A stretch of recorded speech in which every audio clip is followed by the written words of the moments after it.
Kumusta po kayong lahat mga minamahal kong kapatid? At ito po si Brother Doms na bumabati po sa inyo ng maligayang bagong taon sa inyong lahat.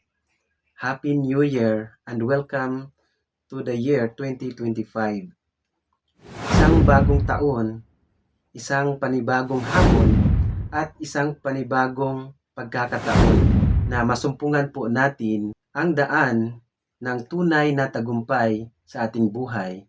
Walang iba kundi ang maisulat ang ating pangalan doon po sa aklat ng buhay. But there is only one way, according to the book of John, chapter 14, verse 6. Jesus said unto him, I am the way, the truth, and the life. No man cometh unto the Father but by me. Mga minamahal kong kapatid, walang ibang daan at katotohanan at ng buhay, lagi po nating tandaan na mapalad ang sumusunod sa kalooban ng Diyos. God bless and Jesus loves you.